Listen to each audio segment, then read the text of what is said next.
Hello everybody, welcome to the Empressive channel. So Diddy's trial is still going on and the rapper Kid Cudi did testify. And this is what I've been waiting on because his name has been brought up quite a few times. And when he entered the courtroom, you saw how stressed out he was. I mean, he pulled out a whole cigarette.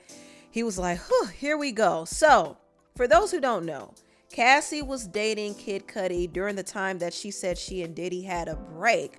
Diddy actually reached out to Kid Cudi to work with Cassie in 2010, and their relationship blossomed into a romantic relationship. And so Cassie started dealing with Cudi, and Diddy found out about it. He was furious. He threatened Cassie and Kid Cudi's life. He blackmailed Cassie and threatened to release her sex tapes. And also he extorted Cassie's mother. Cassie had to pay Diddy $20,000 just so Diddy wouldn't harm Cassie or release those tapes. Diddy also sent people to blow up Kid Cudi's car. And he told Cassie, allegedly, that he would be out of the country when this happened. And this is what Cassie said in her email to her mother and Diddy's assistant, Capricorn Clark. And she went under the alias Veronica Bang. But this is her email from December 2011. She said, the threats that have been made towards me by Sean Puffy Combs are that he's going to release 2 explicit sex tapes of me. One on Christmas Day, maybe before or right after, and another one sometime soon after that. He has also said that he will be having someone hurt me and Scott Muscudi. I don't know if I'm saying his name right, but that's Kid Cudi. Physically, he made a point that it wouldn't be by his hands. He actually said he'd be out the country when it happened. So the prosecutors are using this as a way to back their claims that Diddy used threats, acts of violence, and also arson under the racketeering charge that they hit him with. And Kid Cudi said more happened to him than just his car being blown up. So he was questioned by the prosecution. In December 2011, did law enforcement respond to your home? Kid Cudi said, yes, I had a break-in. Cassie called me at 5:30 or 6 a.m. She said Sean Combs had found out about us. She asked me to pick her up, so I did. Yeah. And they asked why. He said she was worried. Then they asked, what was her demeanor? He said, very stressed and worried. Where did you go? The Sunset Marquee. Why? I thought it was safe, off the radar. Then they asked, who else did you speak with? Kid Cudi said Capricorn Clark. She sounded near tears. What did she say? That Sean Combs in the car near my house. And Diddy's defense, Brian Steele, said, objection. And the judge said, overruled.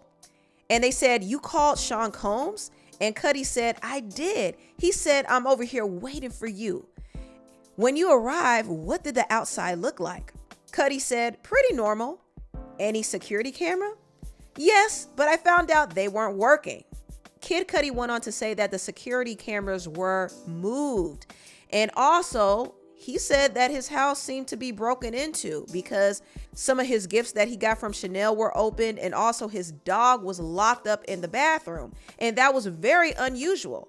And so the prosecution asked, how did you usually leave your dog? And Cudi said, I let him roam. How long had you had your dog? He said 3 years. What changes were the behavior of your dog after the break-in?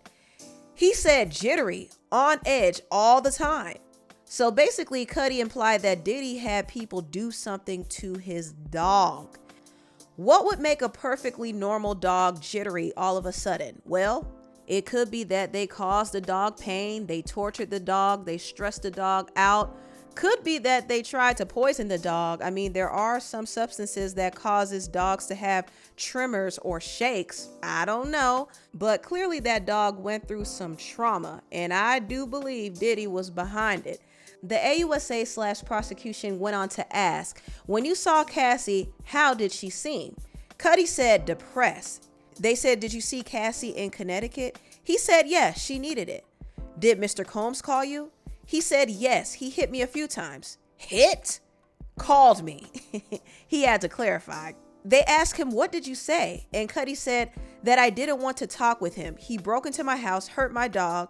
Did you and Miss Ventura break up? He said, yes. What about your car?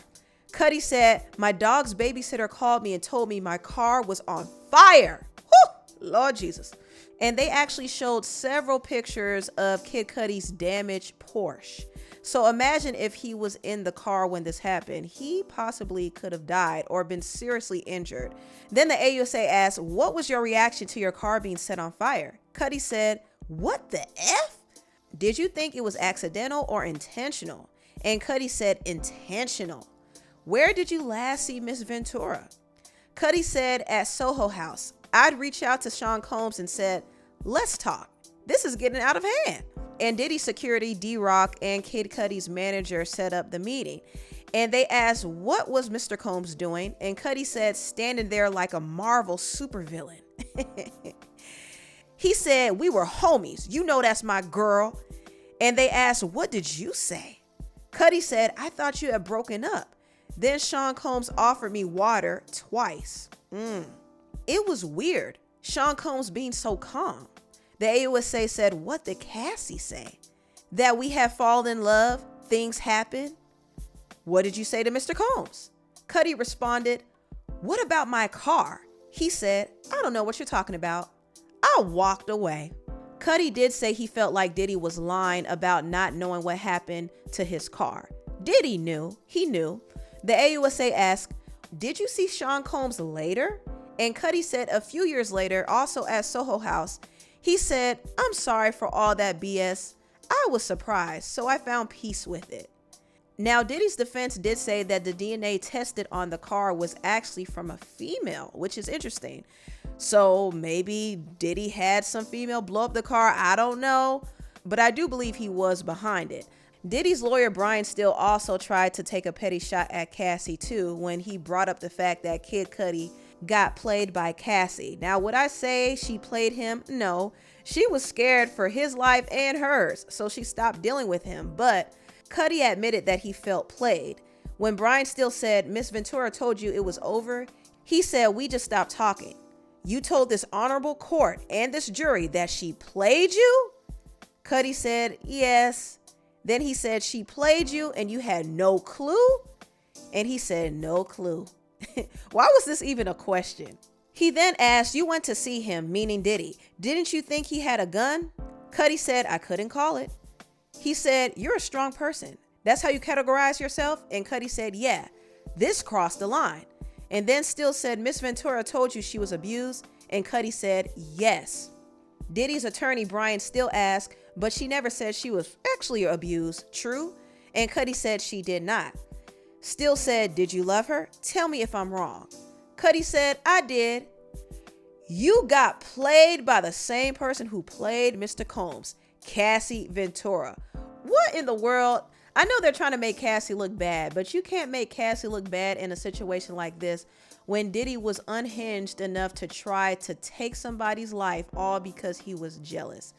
They did bring up the fact that Cassie told Diddy about Kid Cudi's home address. I suspect that maybe she was forced to do it out of fear. I don't think she did that voluntarily though. Now the prosecution did ask Cudi, what did Miss Ventura confide in you about abuse? He said that he would hit her, sometimes kick her.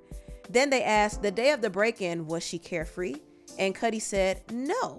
They also asked, what did Capricorn Clark tell you? Cudi said, Sean Combs and an affiliate forced her into a car to come to my house. I called the police. I want to stop there about Diddy's assistant Capricorn being forced by Diddy to come to his house, because that's diabolical in itself. And Suge Knight spoke on Diddy allegedly beating up Capricorn Clark after he found out that she was trying to hide Cassie and Kid Cudi's relationship. Same time he beat the shit out of motherfucking, what's a little girl named Cassie or whatever. He had an assistant by the name of Capricorn. He felt Capricorn, Cap was keeping his shit on the low about if she was messing with Cudi or not. Puffy beat the shit out that bitch.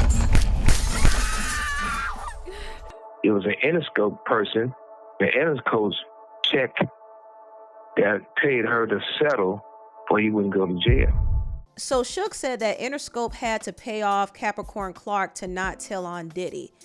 If this is true, it does highlight the broad network of people who covered up Diddy's crimes. Now, I want to get back to Kid Cudi's testimony. He was asked, how would you describe Cassie that day?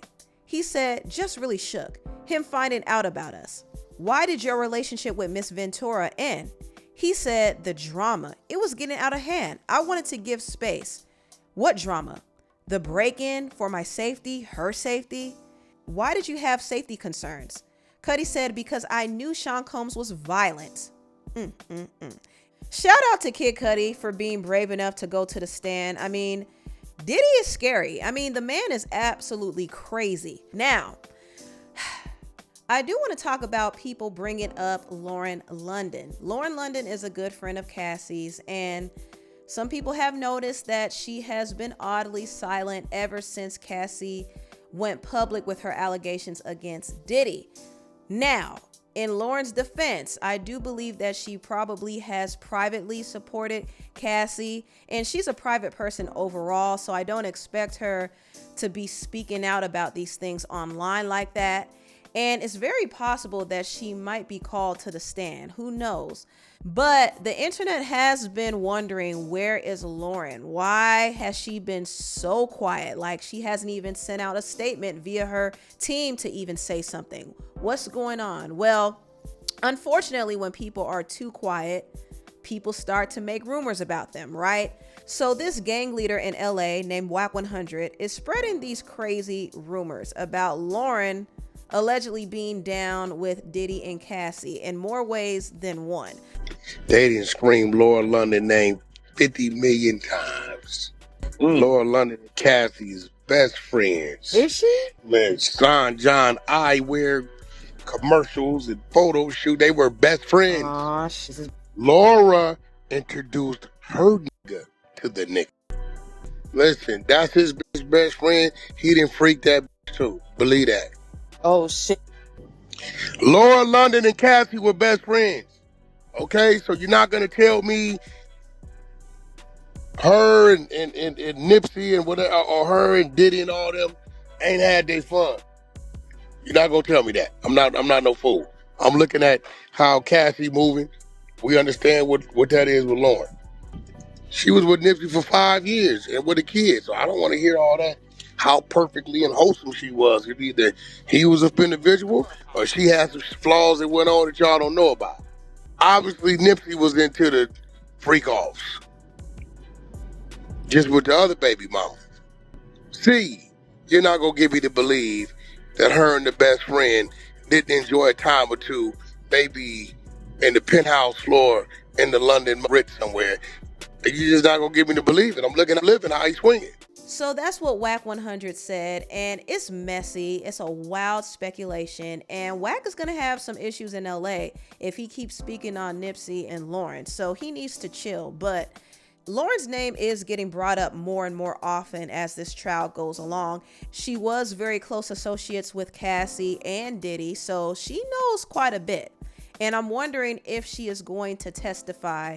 If they bring her to the stand, I do think she's going to speak more on Cassie's abuse, which I do know is important to talk about because it kind of shows how Diddy used acts of violence and threats and blackmail against the people who were under him. But I do want to know if he was making money off of criminal activity. I know he was doing a lot of crimes and paying people to do crimes for him, but I wonder if he was involved in making money from illicit activity. That would be very interesting to note because it would strengthen the RICO case against him.